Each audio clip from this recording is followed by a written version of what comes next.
老公偷偷搜集我掉落的头发，我却故作不知。我知道他这么做是想要帮他那个植物人小青梅找一个健康的身体换命，而我就是他选中的对象。前一世我不慎中招，代替他的青梅成了植物人，而他和青梅却得到了我全部的家产。重活一世，我做的第一件事就是用狗毛替换了我的头发。不是想换命吗？那就和狗换去吧。我要让那2个人成为真正意义上的狗男女。老公赵修远鬼鬼祟祟地把一个盒子装进了他的公文包，见我看向他，他还画蛇添足地解释道：这个是我们公司的样品，今天开会要用的。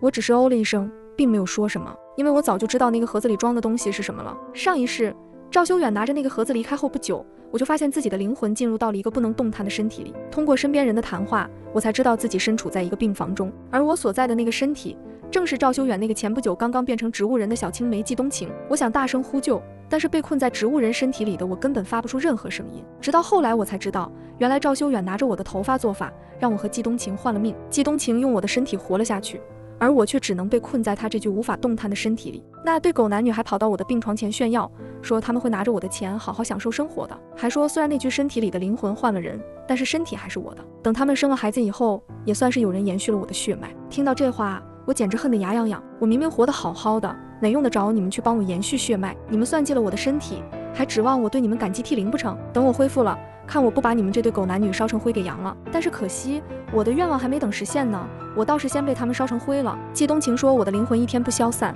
他就一天不安心，他想让我的灵魂彻底的消失在这个世界上。于是他们不再给我缴纳治疗费，看着我断了气，失去了寄存身体的我，灵魂也将要消散。但是由于我死得太憋屈了，就连老天爷都看不下去了，于是我有幸得到了一次重生的机会。你们有歪门邪道的术法，我有经历过一次未来的剧透，这次你们想要达成愿望，可不会是件容易的事了。我重生后找到了一个高人，跟他打探换命的方法。高人说有种换命符，只要用2个人的头发就能实现让2个人互换身体，但是那种符现在应该已经失传了。想到我那个整日装神弄鬼的婆婆，我已经明白是怎么一回事了。我记得曾经在婆婆家看到过一个被供起来的盒子，盒子里面有2张符纸。赵修远跟我说那里面装着的是他们家的传家宝，当时我还以为他是在说大话骗我呢，没想到那里面还真的是个能传家的宝贝。赵修远搜集我头发这件事，对他来说其实难度还挺大的，毕竟他自己也是长头发，想必为了把他的头发和我的头发区分开来，也费了不少的事。弄清了事情的来龙去脉后，其实最简单的方法是我选择拆穿赵修远，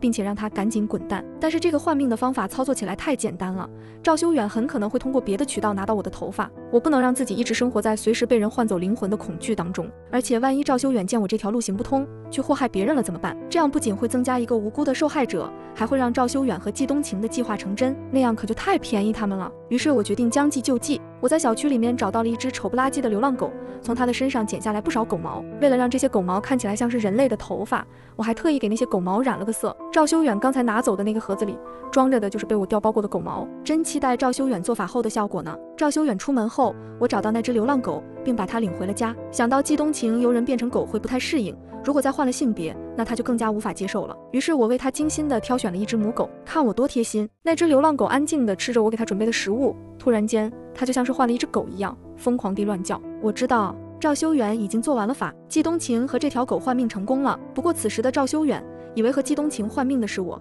于是他第一时间给我打来了电话。晴晴，是你回来了吗？我学着季冬晴的语气说道。修远，我一睁开眼睛就发现我在你的家里，而且我还变成了你老婆姚思文的模样，这到底是怎么一回事啊？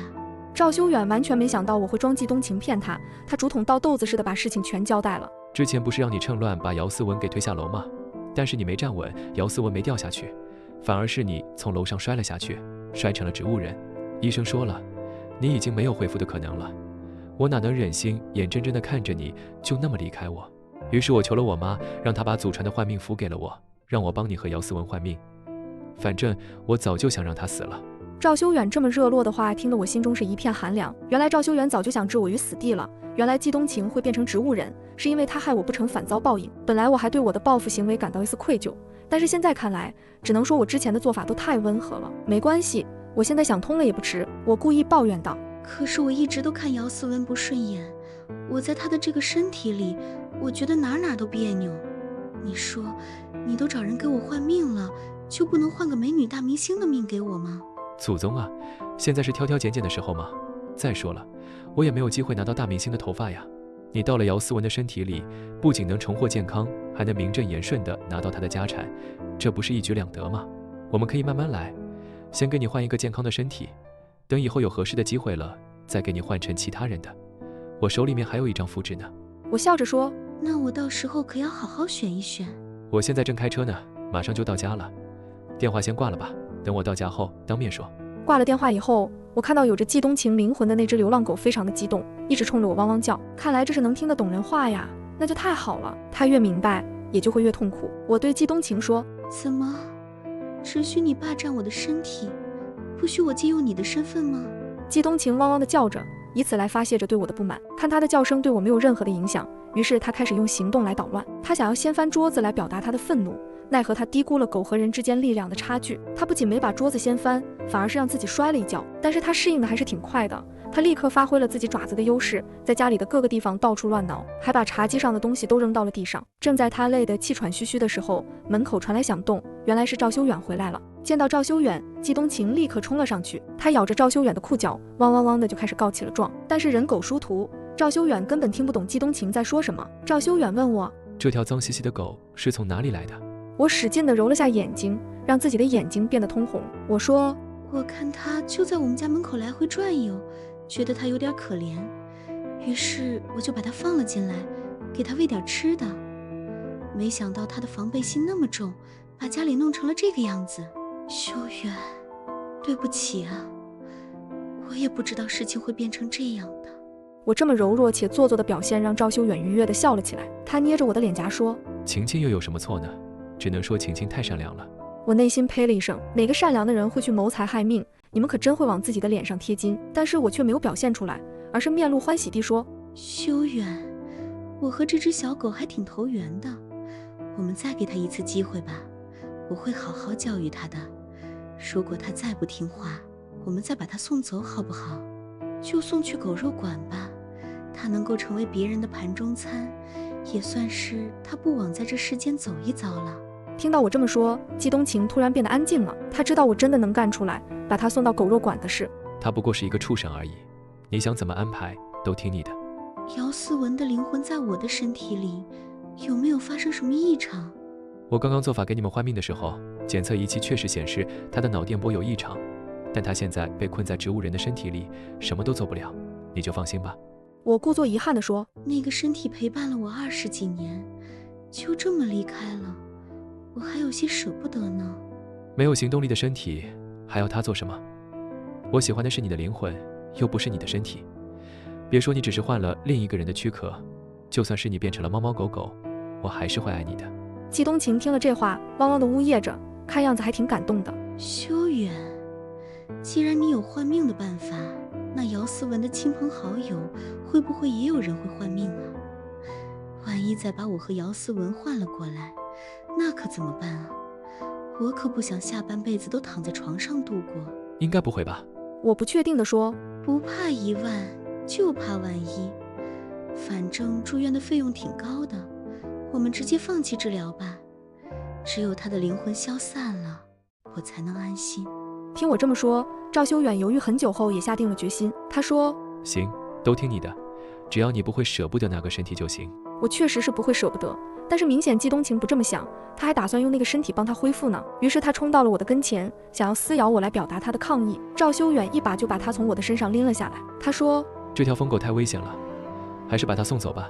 但是到了赵修远手上的季冬晴却又变得听话的不得了，他扑在赵修远的怀里撒娇，还可怜兮兮地看着他。或许是赵修远有所感应，他对那只狗突然转变了态度。他说，这只狗看起来有点可怜，它应该是流浪的时间久了，不太适应这个环境，要不还是先把它留下来观察一阵吧。赵修远说话的时候，季冬晴仰起头，得意地看着我。我看明白了他的潜台词，看吧，他爱的就是我的灵魂，我就算是在狗的身体里，他也是爱我的。季冬晴的精神状态还挺领先的，都变成狗了，还有心思跟我雌竞呢。不过被这么一打岔，他完全忘记了我们之前说的要放弃他原身治疗的事了，这正好给了我实施计划的时间。我对赵修远说，既然你都这么说了，那我们就再留他一段时间吧。不过他在外面流浪的时间太久了，身上不知道感染了多少病菌，我们把他送去宠物医院，让医生给他好好检查一下吧。赵修远当然没有反驳我的提议，我们一起出门，把季冬晴送去了宠物医院，并让医生给她做一个全方位的检查。交代好了这些事情以后，我就拉着赵修远离开了。我带着他一起去了季冬晴那个身体所在的医院，正好之前预存的住院费已经用完了，医院下了缴费通知单，我们直接停了费用，医院也撤掉了季冬晴身上的那些仪器。季冬晴的父母早就不在世了，他的亲戚们听说了高额的治疗费用后，一个个的也都消失不见了。是赵修远那个冤大头一直承担着治疗的费用。季冬晴从高空摔下，不仅人没有了意识，心肺功能也受到了影响，要靠着呼吸机续命。在呼吸机撤掉不久后，季冬晴的身体就彻底的咽了气。我趁热打铁，直接联系了火葬场，让他们把季冬晴给火化了。当然，随着季冬晴的身体一起消失的，还有那只流浪狗的灵魂。我找了之前联系过的那个大师，让他帮忙给那只流浪狗的灵魂做了超度，希望他下辈子能够投个好胎。处理完这一切以后，我们才回到宠物医院，把还是一只狗的季冬晴给接回了家。被全身清洗过后的季冬晴不再脏兮兮的，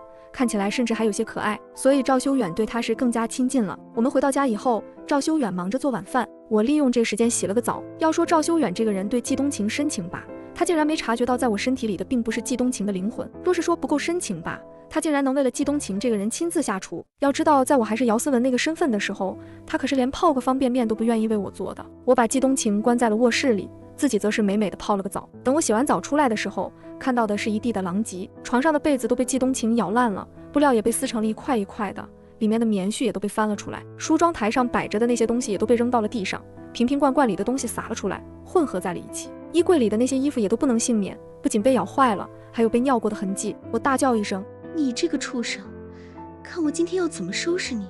我的这声叫喊引来了赵修远的注意，他慌慌张张地从厨房跑了进来。季冬晴则是在赵修远出现的第一时间就扑进了他的怀里，像是受了多大的委屈一样。赵修远劝我说：“人都有叛逆期，更别说是狗了。我以后好好教教他，他肯定会改正的。”我跺着脚说：“可是你看家里被他给弄成什么样子了？”赵修远说：“这些东西都是姚思文用过的，你用起来多晦气啊！正好借着这个机会，把以前的那些东西都处理了。你现在顶着姚思文的身份，他的钱你可以随便花，咱买新的就是了。”我说：“我又不是心疼这些东西，我心疼的是骨灰，那可是独一无二的，哪里都买不到的。”赵修远不解地问：“什么骨灰？”我说：“还能是什么？当然是我的骨灰啊！今天我们刚从火葬场拿回来的，那可是陪伴了我多年的身体，看到它化成了灰，我本来就够难过的了，还打算要好好供起来呢。结果这只疯狗，它不仅把骨灰盒打翻，让骨灰撒了一地，它还在这里面尿尿，你看都结成块了，我还怎么把这些骨灰留下来啊？”我说完这些话，赵修远还没什么反应呢，季冬晴可是激动地大叫了起来。毕竟摔了自己的骨灰，还在里面尿尿的，无论是人还是狗，他都是头一份啊！哈哈，喜欢我送给你的惊喜吧？我早就猜到了他会趁着我不在的时候搞破坏，于是我故意把那个骨灰盒放在了显眼的地方，还特意交代他不许乱动。不出所料，他果然没忍住。我不理会呜呜哭着的季冬晴，我对赵修远说：“明天我就把他送去狗肉馆，我不想再见到他了。”赵修远还想替季冬晴求情，但是我对他说：“你和这只狗只能留下一个，你自己选吧。”赵修远最终还是妥协了，但是他提出要由他亲自送去。我说：“行，但是他做成的狗肉汤，你可得给我带一份回来。”第二天，赵修远抱着季冬晴一起出了门，直到晚上他才独自回来，没有狗，也没有狗肉汤。赵修远看向我的眼神很不对劲，像是憎恨，又像是惧怕。我问他：“狗肉汤呢？”赵修远做了好几个深呼吸以后才对我说：“老板说那条狗有传染病，不能吃，所以他没做汤，直接扔掉了。”我看赵修远那副样子，知道他一定有事瞒着我。我也知道无论我怎么问都不会得到答案的，所以我索性就没再追问下去了。我趁着赵修远去洗澡的时候，在他的手机里安装了一个窃听的程序，通过监听赵修远的电话，我终于弄明白赵修远的反常是怎么回事了。上次我让他把季冬晴送去狗肉馆的时候，他不忍心，于是带着季冬晴回了他的老家，想要让他妈帮着照管一下。我那个神神叨叨的婆婆还是有点道行的，她一眼就看出了那只狗的身体里装着的是季冬晴的灵魂。她仔细向赵修远询问了当初做法时的细节，他们很快就意识到了当初赵修远拿到的我的那些头发有问题。知道自己失败了的赵修远打算用剩下的最后一张符纸再给季冬晴换一次命，但是那个老妖婆说了，同一个人换命起码要间隔1个月。于是他们最后商定先把季冬晴留在老妖婆那里，赵修远则是装作什么都不知道，以此来扰乱我的视线，只等1个月之期一到，就让我和季冬晴再次换命。哎呀，没想到那个老妖婆还有点真本事，竟然让她看出来了那只狗里装着季冬情的灵魂。我还打算直接让季冬情下线呢，但是他们现在一定会好好保护季冬情，不让我找到机会杀了她。不过没关系，捷径行不通，我就走大路。反正我伪装成季冬情的样子也装够了。本来我是打算给他们一个痛快的，但是现在既然他们想让我不痛快，那就别怪我不客气了。知道了他们打的主意之后，我立刻借口说想要出去看看世界，要独自出去旅行1个月。对于我这个拙劣的借口，赵修远并没有提出什么异议，他应该是以为我不适应伪装成季冬情的身份，所以想要找个借口离开一段时间适应一下，正好趁我离开后，他也能把季冬情接回来，一举两得。我走之前，趁着赵修远不在的时候，找人在家里安装了隐形的监控。除此之外，我还把家里的水源都加入了含有雌激素的药物。这个药对赵修远的影响不明显，但是对成了小狗的季冬情影响可就大了。毕竟它如今的体积变小了很多，一点点的药物就能起到作用。再加上现在是春天了，万物复苏，猫猫狗狗也要迎来它们的春天了。这双重的刺激，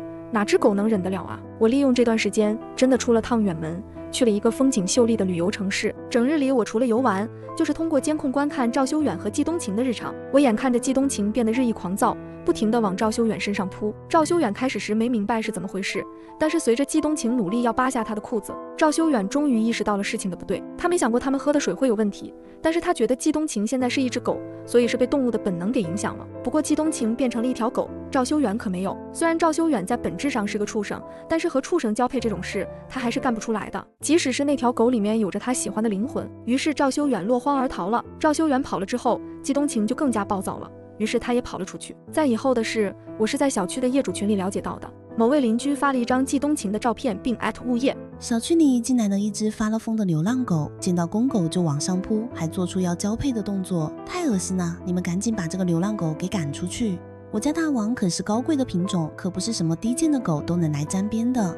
我用小号评论，这只狗我见过，可不是什么流浪狗，是6栋的一家人养的。他家男主人是长头发，还梳了个小辫，不知道你有没有见过？哦，是他家啊，那个小辫我还是有点印象的。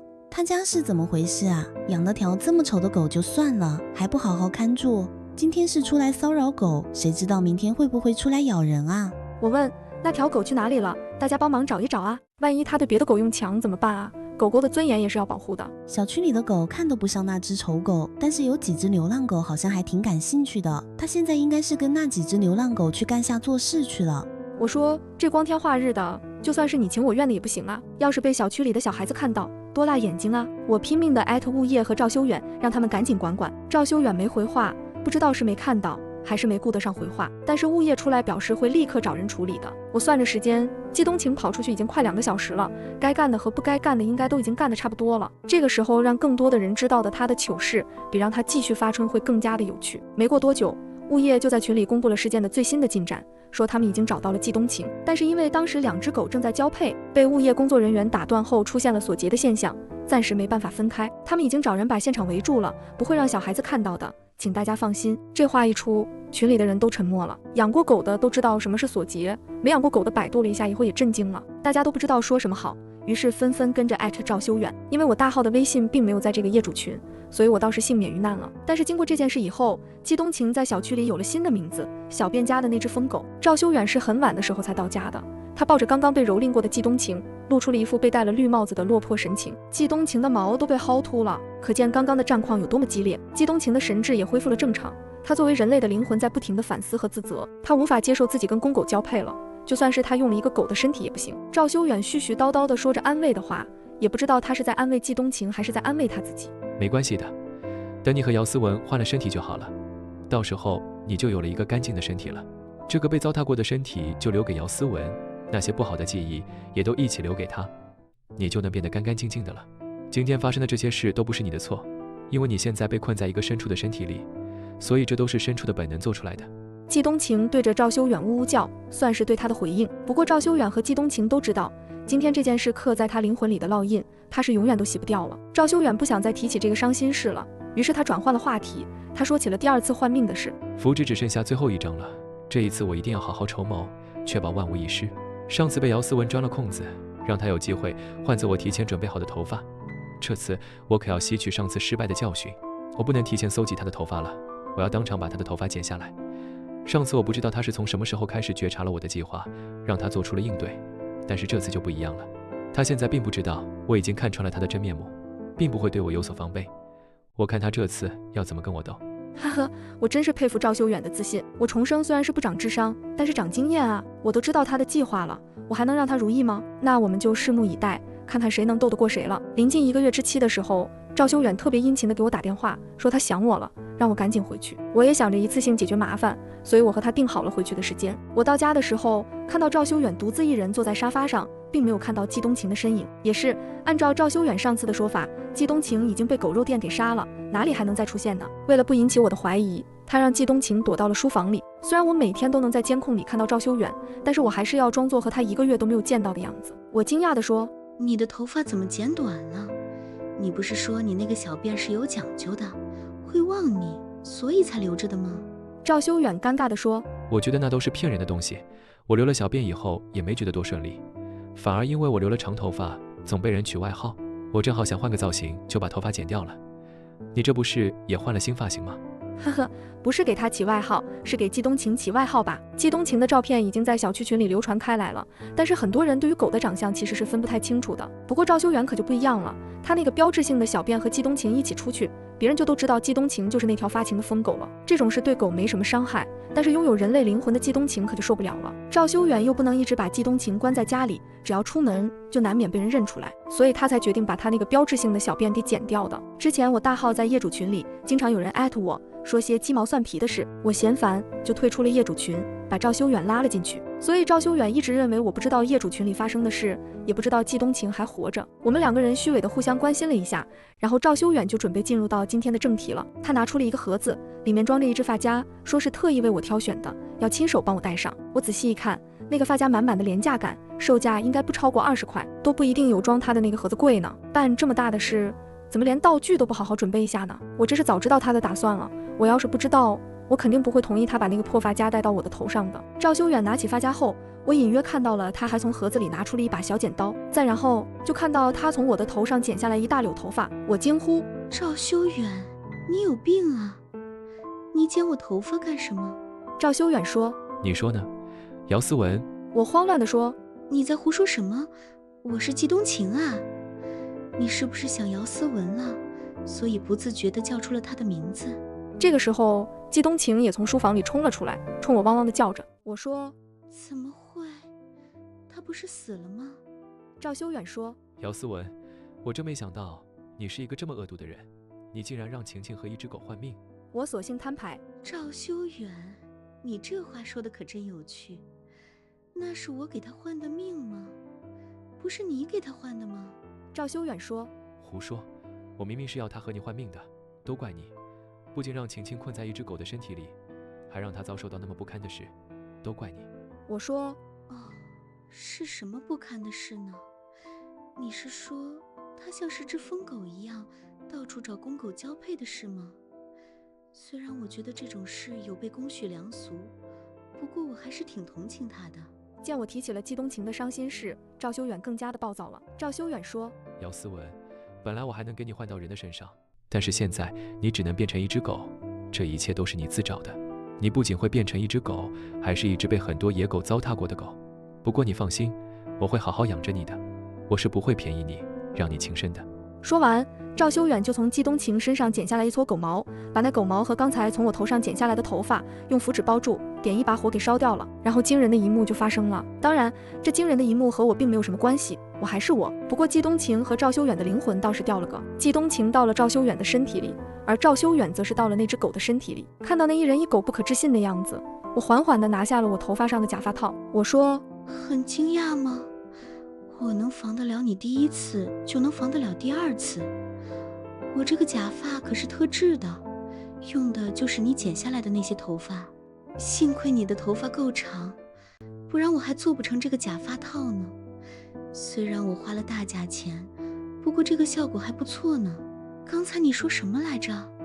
你说我变成了一只被很多野狗糟蹋过的狗以后，你会一直养着我，不让我寻短见的。这句话我现在就送给你了，我也会好好养着你，让你活到寿终正寝的。赵修远无法忍受我给他描绘的那个未来，他向我冲了过来，要撕咬我，但是我并没有让他如愿。我拿出了提前准备好的电棍，直接把赵修远电得晕了过去。现在屋子里只剩下我和季冬晴了。季冬晴倒是挺识时务的，他向我求饶。你听我解释，这一切都是赵修远做的，和我没有关系的。他换命的时候，我还是一个植物人呢，我什么都不知道，我没有让他帮我们换命的。我说，换命的事你不知道，那和他谋划着要把我从楼上推下去，这个你总是知情的吧？而且你不仅知情，你还是计划的实施者。季冬晴说，可是我已经遭到报应了，我不是自己从楼上摔下去了吗？反正你也没什么损失，这件事就到此为止了，好不好？我不追究你把赵修远变成狗的责任，以后你想怎么对他我都不管，只要让我用赵修远的身份活下去就行。我笑着说，好呀，那你就用赵修远的身份一直活下去吧。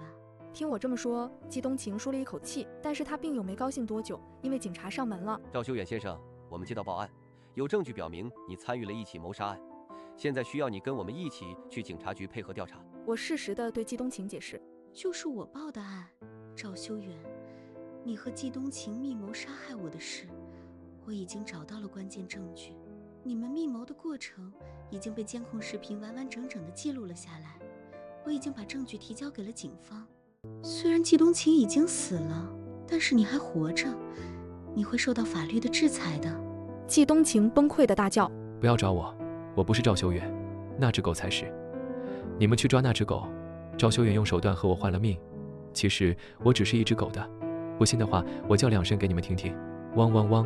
对于季冬晴的这个行为，任谁都以为他是在找借口推脱，或者是他疯了。什么换命，那是半个字都不会有人信的。要不是我前世真真切切的遭遇到了，我大概率也是不信的。季冬晴被带走了，虽然他属于杀人未遂，但是他的下半辈子都会在牢里度过了。因为换过命的缘故，他的下半辈子也没剩多长了。如果换命没有副作用的话，赵修远的祖上为什么不把换命符都用掉，哪里还会留下来便宜后人？大师说了，借用他人命格是会受到反噬的。至于赵修远，我会兑现我的承诺，让他寿终正寝的。我还会给他找很多公狗跟他交配，让他有一个充实的狗生的。我把晕过去的赵修远拖到阳台，找了个结实的狗笼锁好，又往食盆里倒了点劣质狗粮。没过多久，他便醒了过来。